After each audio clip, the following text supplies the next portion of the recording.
The father of one of those 4 Americans killed in Benghazi is speaking out, saying that he was moved by the news you heard right here on America Live and Fox News this week about how the White House and top State Department officials and Department of Defense officials knew in real time that our Americans were under attack in Libya.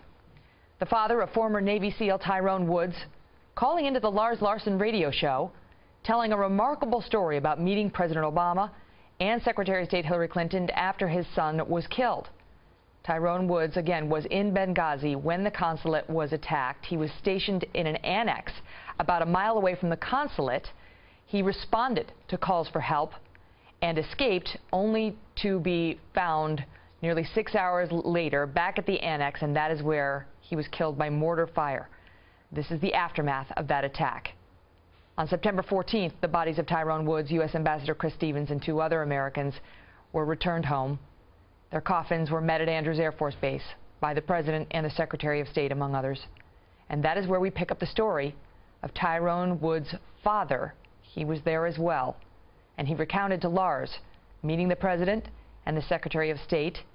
Here is part of his interview with Lars Larson.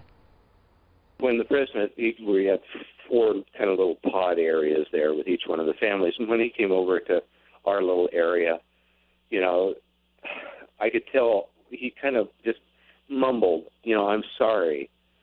His face was looking at me, but his eyes were looking over my shoulder, like he could not look me in the eye.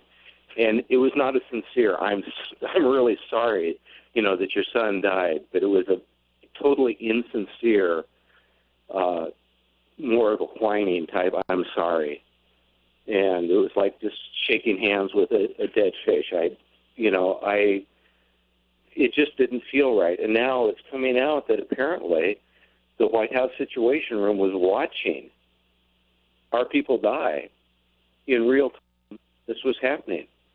And I haven't called any of these shows or anything, but when I heard that this morning, this is something I would really like to look into, and I hope that the public does not forget this. Well, this is what Hillary did. She came over and, you know, she did the same thing, you know, separately came over to and talked with me. I gave her a hug, shook her hand, and she did not appear to be one bit sincere at all.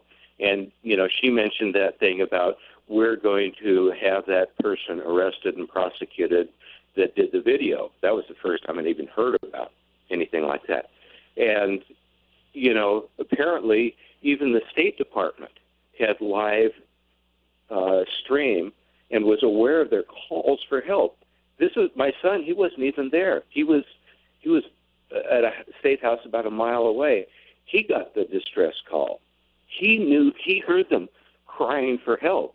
That's why he and Glenn risked their lives to go that extra mile just to take care of the situation. And I'm sure that he wasn't the only one that received that distress call, you know, come save our lives.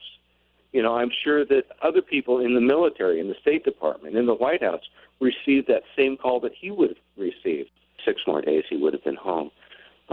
It's not a matter of honoring him or anyone else, and it's not a matter of being mad at anyone either. But just what's coming out right now, kind of the whole feeling that I got about this when it happened is we're not being told the truth. Something fishy is about what happened over there. This just doesn't happen. And now this information coming out about, you know, videos being live streamed, calls for help being sent to the White House Station Room, whatever that is. It's just, we need to make sure that this does not happen again so that, you know, people like Ty who are out there, principled men and women now, that are willing to sacrifice their lives, that they won't be abandoned by the commander-in-chief.